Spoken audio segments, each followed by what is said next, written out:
Once upon A reading with Ali তারেকের আজকের পর্বে আপনাদের স্বাগত জানাই। মাঝখানে আমাদের একটি পর্ব বাদ পড়ে গেছে, সেজন্য ক্ষমা প্রার্থনা করছি। আজকে আমরা ফিরে আসছি মানিক বন্দ্যোপাধ্যায়ের উপন্যাস পুতুল নাচের ইতিকথা। আজকে আমরা শুরু করছি ষষ্ঠ অধ্যায়। এই অধ্যায়টি কলেবরে কিছুটা বড়, তাই দুভাগে পড়ব। শুরু করছি মানিক বন্দ্যোপাধ্যায়ের পুতুল নাচের ইতিকথা।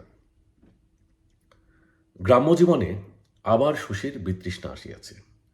মাঝখানে কিছুদিন সে যেন এখানে বাস করিয়াছিল অন্য মনস্কের মতো। আধখানা মন দিয়া সবসময় সে তাহার কাম্য জীবনের কথা ভাবিত। শিক্ষা, সভ্যতা ও আভিজাত্যের আবেষ্টনীতে উজ্জ্বল, কোলাহল মুখর উপভোগ্য জীবন।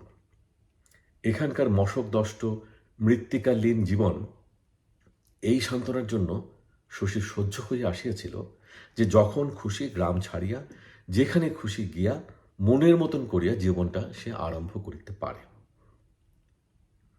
ইতিমধ্যে পৃথিবীর বিপুলতা অবশ্য কমিয়া যায় নাই, শশীর স্বাধীনতাও হরণ করে নাই কেহ। তবু শ্বশুর মনে হয় চিরকালের জন্য সে গ্রাম্য ডাক্তারের মার্কামারা হইয়া গিয়াছে। এই গ্রাম ছাড়িয়া কোথাও যাইবার শক্তি নাই। নিঃসন্দেহে এই জন্য দায়ী কুসুম। শশীর কল্পনার উৎস সে যেন চিরতরে রুদ্ধ করিয়া দিয়াছে। বিদ্যুতের আলোর মতো উজ্জ্বল যে জীবন শশী কল্পনা করিত, সে যাযাবরের জীবন নয়। শশীর নির্প্রেম সীমাহীন। কল্পনার তাই একটি কেন্দ্র ছিল শশীর, এক অত্যাশ্চর্য অস্তিত্বহীনা মানবী, কিন্তু অবাস্তব নয়। শশীর ভাবুকতা উদ্ভ্রান্ত হইতে জানে না। কুসুম যেন তাকে মিথ্যা করিয়া দিয়েছে, সেই মহামানবীকে। ছোট বোন সিন্ধু আর মতি ছাড়া কারো সঙ্গ শশীর ভালো লাগে না। এত বড় গ্রামে শুধু এই দুটি তার প্রিয়তমা বান্ধবী। নিচে সিন্ধু পুতুল খেলা করে, খাটে বসিয়া শশী অস্বাভাবিক মনোযোগের সঙ্গে সে খেলা চাহিয়া দেখে। খুকি, বড় হয়ে তুই কি করবি? পুতুল খেলব। এই একটি মাত্র জবাবে ক্ষণেকের জন্য শশীর মন যেন একেবারে হালকা হইয়া যায়। জানালা দিয়া সে বাহিরের দিকে তাকায়। জানালার নিচে সেদিন কুসুম যে গোলাপের চারাটি মাড়াইয়া দিয়াছে, শশীর যত্নে সেটি আবার মাথা তুলিয়াছে। মতি স্পষ্ট জিজ্ঞাসা করে, আপনার সেই বন্ধুটি পত্র দিয়েছে? কে রে মতি? কুমুদ? না, দেয়নি। কেন? এমনি শুধোচ্ছি। এমনি শুধুবি কেন ও কথা? সুন্দর যাত্রা করে যে। তা বটে, সুন্দর যাত্রা করে বলিয়া কুমুদ পত্র দিয়েছে কিনা মতির তা জিজ্ঞাসা করা চলে বটে।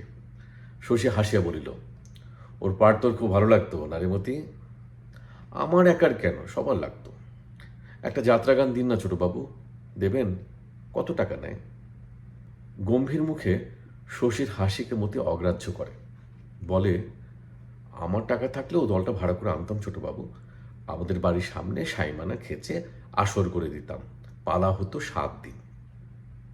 মতি একটু গম্ভীর হইয়াছে আজকাল। কথা বলিতে বলিতে দু চোখে তাহার একটু ভীরু ঔৎসুক্য দেখা দেয়। কথা শেষ করিয়া কি যেন ভাবে মতি। শশী ভাবে, কে জানে, হয়তো ধীরে ধীরে অবশ্যম্ভাবে আত্মচিন্তায় এবার আসিতেছে মতির। গ্রামের মেয়ে তো, নিশ্চিন্ত থাকিবার বয়সটা ইতিমধ্যে পার হইয়া যাইতে আরম্ভ করিবে, তাহাতে আশ্চর্য নাই। একদিন বাসুদেব বাড়ুজ্যে সপরিবারে গ্রাম ত্যাগের আয়োজন করিলেন। কলিকাতায় মেজ ছেলে চাকরি করিত। সম্প্রতি সেজেছিলেও কোনো অফিসে চাকুরে হইয়াছে। জমি জমা নাই। গোপালের শত্রুতার জন্য কেহ টাকা ধার করিতে আসে না। আসিলেও গোপালের পরামর্শে সুদে আসলে গাপ করিতে চায়। ম্যালেরিয়ায় ভুগিতে আর কেন গ্রামে থাকা? এমন অনেক গিয়াছে। গ্রাম জুড়িয়া এখানে ওখানে পোড়ো ভিটা খাঁ খাঁ করে। খবর পাইয়া শশী দেখা করিতে গেল। জিনিসপত্র বাঁধাছাদা হইতেছে দেখিয়া হঠাৎ কেমন রাগ হইয়া গেল শশীর। সে নিজে যখন গ্রামের পাঁকে আত্মসমর্পণ করিয়াছে চিরকালের জন্য, আর কারক যেন গ্রাম ত্যাগ করে অন্যায়। আপনার কাছে কতগুলো টাকা পেতাম বারুজ্জে কাকা? কলকাতায় গিয়ে পাঠিয়ে দেবো বাবা। কটা টাকা তো, ছেলেরা মাস কাবারের মাইনে পেলে একটা দিনও দেরি করব না। শশী মাথা নাড়িল। না, অনেকদিন পরে আছে, টাকাটা দিয়েই যান। শশীর এত টাকার প্রয়োজন কিসের কে জানে। বৃষ্টি একটা কলহ বাঁধিয়া গেল বাসুদেবের সঙ্গে। তার 2 ছেলে রুখিয়া আসিল। কোনো পক্ষেরই মান অপমানের পার্থক্য রহিল না। তবু শশী ছাড়িল না। ছোট নোটবুকটিতে ভিজিট আর ওষুধের জন্য যত টাকার অঙ্কপাত করা ছিল সমস্ত টাকা আদায় করিয়া ক্ষান্ত হইল। টাকাটা পকেটে পুরিয়া বলিল, দুটো চাকরি ছিল আপনার, ডাক্তারের ফিতিতে মরেন কেন বারুজে কাকা? কলকাতায় ডাক্তার ডেকে তার সঙ্গে যেন এরকম করবেন না কখনো, জুতো মেরে দেবে। ফিরিতে ইচ্ছা হয় না শশীর। অনেকক্ষণ ধরিয়া আরো তীব্র ভাষায় সকলকে গালাগালি দিতে ইচ্ছা হয়। সে একটা কটু আনন্দের নিবিড় স্বাদ পায়। বাসুদেবদের বিধবা বউটি মৃত ভূতকে বাঁচানোর জন্য একদিন যে শশীর পথ আটকাইয়াছিল, হঠাৎ তার দিকে চোখ পড়ায় শশী যেন চমকাইয়া গেল। ভূতর মৃত্যুর 3 মাস পরেও এই বাড়ির কাছাকাছি পথ দিয়ে যাওয়ার সময় শশী এর বিনানো কান্না শুনিয়াছে। আজও সে কাঁদিতেছিল নিঃশব্দে। আশ্চর্য নয়, যার চিকিৎসায় ভূত বাঁচে নাই সেই ডাক্তার আসিয়া ভিজিটের টাকার জন্য এমন কাণ্ড করিলে মন যাহার স্নেহ কোমল সে তো কাঁদিবেই। পাংশু মুখে শশী পলাইয়া আসিল। ভূতর চিকিৎসার হিসাব সে যে ধরে নাই, যে টাকা সে আদায় করিয়াছে তার প্রত্যেকটি পয়সা যে এ বাড়ির অন্য লোকের অসুখের চিকিৎসা করার দরুন, যারা আজও সুস্থ শরীরে বাঁচিয়ে আছে, বউটি একবারও তাহা ভাবিবে না। ভূতর জন্য মন কেমন করিলে গাওদিয়ার শশী ডাক্তারকে স্মরণ করিয়া সে শিহরিয়া উঠিবে। হয়তো কোনোদিন শহরের প্রতিবেশিনীদের কাছে গ্রামের গল্প বলিবার সময় আজিকার ঘটনার উল্লেখ করিয়া বলিবে, গায়ের ডাক্তারগুলো পর্যন্ত এমনি মানুষ দিদি, আমরা গা ছেড়ে এসেছি কি সাথে। কয়েকদিন পরে শশীর একবার কলিকাতা যাওয়ার প্রয়োজন ছিল।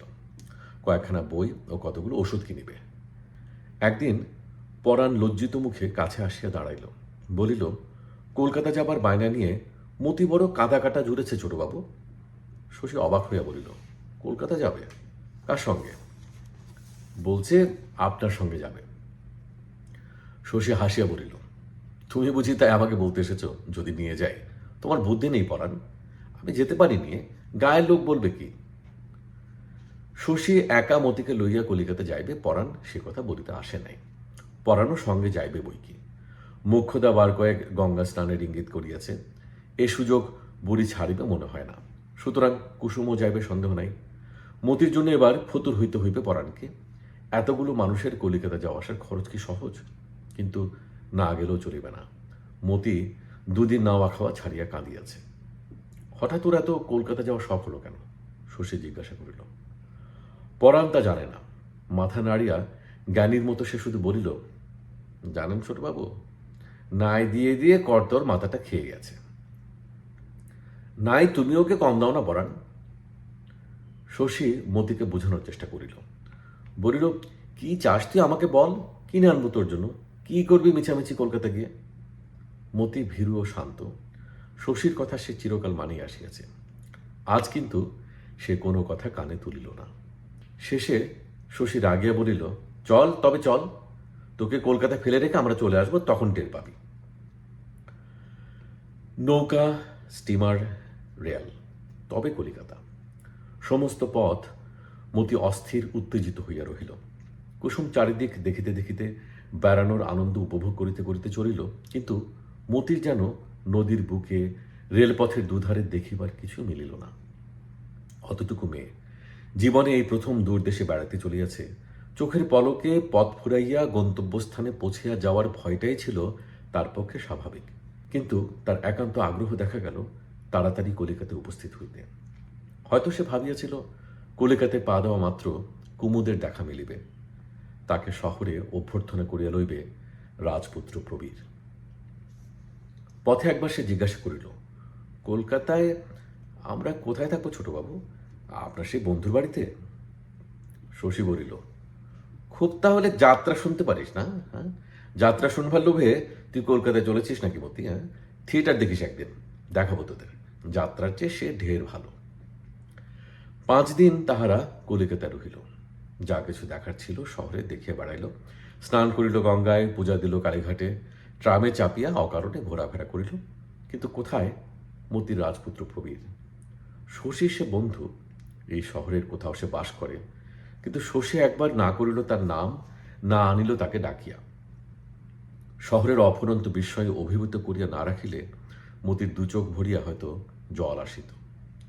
শিয়ালদহের কাছে একটা হোটেলে তাহারা দুখানা ঘর ভাড়া করিয়াছে। একটা ঘর শশীর একার। একদিন শশী তার এক ডাক্তার বন্ধুর বাড়ি রাত কাটিয়ে আসিল। রাত্রে উঁকি দিয়া তার ঘর খালি দেখিয়া মতি ভাবিল শশী তবে নিশ্চয়ই কুমুদের কাছে গিয়াছে, সকালে দুজনে একসঙ্গে ফিরিবে। কুমুদ ছাড়া জগতে শশীর আর কোনো বন্ধু আছে বলিয়া মতি জানে না। পরদিন বেলা 10টা বাজিয়া গেল। সকাল হইতে মতি সিঁড়ি দিয়া হোটেলের সমস্ত লোকের ওঠানামা চাহিয়া দেখিল, কিন্তু শশী অথবা কুমুদ কেহই আসিল না। পরাণের সঙ্গে সেদিন তাদের জাদুঘরে যাওয়ার কথা। সকাল সকাল খাওয়া দাওয়া সারিয়া বাইরে হওয়া দরকার, মতি নড়িতে চায় না। ছোটবাবু অসুখ, ছোটবাবু এবেলা আসবে না মতি, এলে এতক্ষণে আসতো। ও বেলা জাদুঘর যাব দাদা, এবেলা বড্ড শীত। পরাণের চাদরটা গায়ে জড়াইয়া মতি ঠির ঠির করিয়া শীতে কাঁপে। কুসুম বলে, মর তুই আল্লা দিনে, ছোটবাবু আজ মোটর গাড়ি চাপাবে না লো, পিত্তেশ করে থেকে করবি কি? দেরি হলো বলে মোটর এলো সেদিন, মোটরে ঢের পয়সা লাগে। নাইবে তো নিয়ে ফেল মতি, নয়তো ভাত দিয়েছি খাবি আয়। যাইতে হইল মতিকে। জন্তু জানোয়ার দেখিয়া সন্ধ্যার সময় হোটেলে ফিরিয়া সে দেখিল ঘরে বসিয়া শশী চা খাইতেছে একা। কুমুদ নিশ্চয় আসিয়াছিল, বসিয়া বসিয়া বিরক্ত হইয়া চলিয়া গিয়াছে। মতি সভায় জিজ্ঞাসা করিল, কখন এলেন ছোটবাবু? শশী বলল, এই তো এলাম খানিক আগে। কোথায় গিয়েছিলি? জাদুঘর?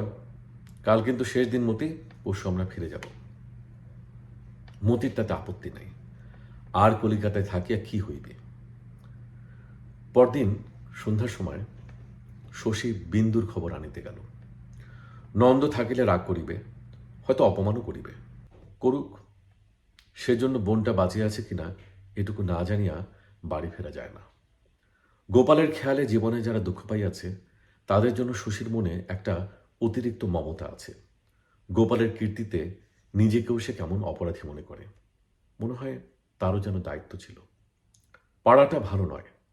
যে পথের শেষাশেষি বিন্দুর বাড়ি, সন্ধ্যার পর মানুষকে সে পথে হাঁটিতে দেখিলে চেনা লোক নিন্দা রটায়। তবে বিন্দুর বাড়িটা একটু তফাতে, ভদ্রপাড়ার গা ঘেঁষিয়া। বাড়ির পূব দিকে খানিকটা জমি খালি পড়িয়া আছে। ইট সুরকির তলে সমাধি পাওয়া বিন্দু বোধ হয় ওই দিকে চাহিয়া মাঝে মাঝে অবরুদ্ধ নিঃশ্বাস ত্যাগ করে। নন্দ বাড়ি ছিল না। বিন্দুকে শশী প্রায় 2.5 বছর পরে দেখিল। প্রায় তেমনি আছে বিন্দু। বিন্দুর ঘরের চেহারা বিশেষ বদলায় নাই। কেমন আছিস বিন্দু? ভালো আছি দাদা, কবে এলে? সবাই ভালো আছে তো? শশী হাসিয়া বলিল, বলবো কেন? চিঠি লিখে খবর নিতে পারিস না? বিন্দু বলিল, চিঠি লিখতে বড় আলসেমি লাগে দাদা। শশী জানে এটা ফাঁকির কথা। নন্দ চিঠি লিখিতে দেয় না। শশীকে খাবার দিয়া বিন্দু নানা কথা জিজ্ঞাসা করিতে লাগিল।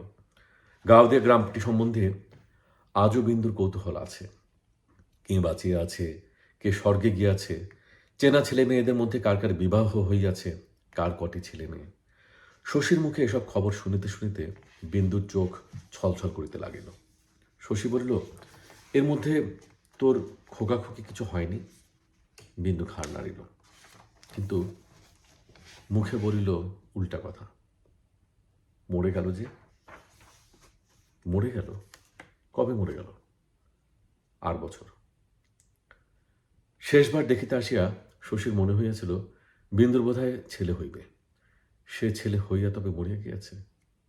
বিন্দু দেওয়ালের গায়ে রাধাকৃষ্ণের ছবিটার দিকে চাহিয়া দাঁড়াইয়াছিল। হঠাৎ শশীর মনে হইল শরীরটা বিন্দু ঠিক আছে, কিন্তু মুখটা তাহার কেমন এক অদ্ভুত রকম রোগা হইয়া গিয়াছে। মুখের চামড়ার নিচেই যেন শুষ্কতা, ত্বকের লাবণ্য শুষিয়া রইতেছে। তোর অসুখ বিসুখ করেছে নাকি বিন্দু? কিসের অসুখ? বেশ আছি আমি। বাহিরে গিয়া বিন্দু কোথা হইতে একবার ঘুরিয়া আসিল। ভালোই আছিস বিন্দু? হ্যাঁ, আছে বই কি। সমস্ত ব্যাপারটা এমন বিস্ময়কর লাগে, এমন রহস্যময় মনে হয় বিন্দুর মুখের গোপন করা বুড়োটে ভাব, বিন্দুর অবসাদ ক্লিষ্ট নিরুত্তেজ কথা। বিন্দু তার বোন, পাতানো সম্পর্ক নয়। ছুরি দিয়ে আঙুল কাটিয়ে দিলে দুজনের যে রক্ত বাহির হইবে তাহা এক, কোনো পার্থক্য নাই। অথচ বিন্দুকে সে একরকম চেনে না, বোঝে না। শশী মমতার সঙ্গে বলিল, অত দূরে বসলি যে, এদিকে আয়, এখানে বস। বিন্দু উদ্ধতভাবে বলিল, কেন? শশী বলিল, আয়, সরে আয়, কটা কথা শুধুই তোকে। ইতস্তত করিয়া বিন্দু কাছে আসিল। তার দু চোখ দিয়া জল পড়িতেছে। কাঁদিস কেন? এ প্রশ্নে বিন্দু একেবারে ফোঁপাইয়া কাঁদিয়া উঠিল। কোনোদিন তুই আমাকে কাছে ডেকেছ? কেউ ডেকেছে? শশী অবাক হইয়া যায়, কিছু বলিতে পারে না। এ বাড়িতে আসিয়া পরের মতো আধ ঘণ্টা বসিয়া সে চিরদিন বিদায় লইয়াছে, তা সত্য। কিন্তু কি করিতে পারিত শশী? কদাচিৎ অতটুকু সময়ের জন্য যে সে যে আসিত, তাতেই নন্দ পাছে রাগ করিয়া বিন্দুকে কষ্ট দেয়, শশীর সেজন্য ভয় করিত। বিন্দুর মনে তাতে এত ব্যথা লাগিত, সেই নিরুপায় অনাদরে। বিন্দু তো কোনোদিন কিছু বলে নাই মুখ ফুটিয়া। অনেক দিনের অভিমানে বিন্দু অনেকক্ষণ কাঁদিল। শেষে সে শান্ত হইলে শশী বলিল, তোর ব্যাপারটা কি খুলে বলতো বিন্দু? কিছু না দাদা। শশী বুঝাইয়া বলিল, আজ না বললে আর কোনোদিন বলতে পারবি না বিন্দু। অন্যদিন লজ্জা করবে। নন্দ খারাপ ব্যবহার করে। আমাকে ভীষণ শাস্তি দিচ্ছে। ভীষণ শাস্তি? নন্দ ভীষণ শাস্তি দিতেছে বিন্দুকে? বিন্দুর এমন বাড়ি, এত কাপড় গয়না, এত বিলাসিতার ব্যবস্থা। নন্দ তোকে ভালোবাসে না বিন্দু? পাশে স্ত্রীর মতো নয়, রক্ষিতার মতো। হ্যাঁ, কিসের মতো? শশী যেন বুঝিতে পারে। গাওদিয়ার বিন্দুকে গ্রাস করা কলিকাতার অনামী রহস্য শশীর কাছে স্বচ্ছ হইয়া আসে। বিন্দু বলিল, দেখবে, উনি এলে কোন ঘরে বসেন দেখবে দাদা। চলো দেখাই। শশীর দেখিবার স্বাদ ছিল না। হাত ধরিয়া বিন্দু তাহাকে টানিয়া লইয়া গেল। ওদিকের বড় একখানা ঘরের তালা খুলিয়া সুইচ টিপিয়া বিন্দু আলো জ্বালিল। কিসের তীব্র আলো! গোটা তিনেক বাল্ব ঘিরিয়া কাচের ঝাড় ঝলমল করে। শশীর চোখ যেন ঝলসাইয়া গেল। দেওয়ালে ৮-১০টা অশ্লীল ছবি, মেঝে জুড়িয়া ফরাস পাতা, তাতে কয়েকটা বড় বড় তাকিয়া, হারমোনিয়াম, বায়া, তবলা এসবও আছে। বিন্দু বলিল, গান শিখিয়েছেন, উনি তবলা বাজান, আমি গান করি। শশীর আর কিছু দেখিবার অথবা শুনিবার ইচ্ছা ছিল না। সে মরার মতো বলিল, ও ঘরে চল বিন্দু। বিন্দু শক্ত করিয়া তার হাত চাপিয়া ধরিয়া বলিল, না, আসল জিনিস দেখে যাও। ঘরে ছোট একটা আলমারি ছিল। টানিয়া দরজা খুলিয়া বিন্দু বলিল, দেখো। শশী না দেখিয়া অনুমান করিয়াছিল। আলমারির তাকগুলি নানা আকারের, নানা লেবেলের বোতলে বোঝাই হইয়া আছে। নিজেকে শশীর অসুস্থ মনে হইতেছিল। এমন কাণ্ড ঘটে সংসারে? কি শক্ত মেয়ে বিন্দু! এতকাল এ কথা সে চাপিয়া রাখিয়াছিল। ছেলে হইয়া মরিয়া না গেলে, স্নেহ করিয়া কাছে না ডাকিলে, আজও হয়তো সে কিছু বলিত না। তুই খাস? না খেলে ছাড়ছে কে দাদা? দেখো, আমার একটা দাঁত বাঁধানো। প্রথম দিন সাঁড়াশি দিয়ে দাঁত ফাঁক করে গলায় ঢেলে দিয়েছিল। তারপর থেকে নিজেই খাই। এদিকের ঘরে আসিয়া শশী বলিল, জোর করে বিয়ে দেবার জন্যে না? বিন্দু বলিল, না, আমি হাবভাব দেখিয়ে ভুলিয়েছিলাম বলে। কিন্তু তা তো তুই করিসনি, তুই তখন কতটুকু? ও তাই মনে করে দাদা। বিন্দুর শুষ্ক চোখ এতক্ষণ জলজল করিতেছিল, আবার স্তিমিত সজল হইয়া আসিল। চোখ মুছিয়া বলিল, কেন মিথ্যে তোমায় বললাম? শশী ভাবিতেছিল। বিন্দুর কথায় চমকাইয়া গেল। এমন হতাশ হইয়াছে বিন্দু। ভাবিতে ভাবিতে শশীর মুখ কালো আর কঠিন হইয়া ওঠে। অন্যদিকে চাহিয়া সে জিজ্ঞাসা করিল, নন্দ আর কাউকে আনে? বন্ধু বান্ধব? বিন্দু বলিল, না নাচ্ছি, ওসব বুদ্ধি নেই। যা শাস্তি দেবার নিজেই দেয়। তারপর মৃদুস্বরে আবার বলিল, অসুখ বিসুখ হলে খুব ভাবে দাদা, সেবাও করে। শশী অনেকক্ষণ ভাবিল। আমার সঙ্গে যাবি বিন্দু? বিন্দু উৎসুক হইয়া বলিল, কোথায়? কোথায় যাব তোমার সঙ্গে? শশী বলিল, কাল আমরা দেশে চলে যাব, যাবি? বিন্দু ব্যগ্র হইয়া বলিল, যাব, চলো, এখনই বেরিয়ে পড়ি দাদা, হঠাৎ যদি এসে পড়ে। বিন্দুর যেন 1 মিনিটও সবুর সহিবে না। এতকাল এখানে সে কেমন করিয়াছিল কে জানে। গাড়িতে শশী তাহাকে এই কথাই জিজ্ঞাসা করিল। পথের পাশে সাজানো দোকানের দিকে চোখ রাখিয়া বিন্দু বলিল, ভেবেছিলাম ক্ষমা করবে। তো এই ছিল আজকের পাঠ, মানিক বন্দ্যোপাধ্যায়ের পুতুল নাচের ইতিকথার 6ষ্ঠ অধ্যায়, প্রথম ভাগ।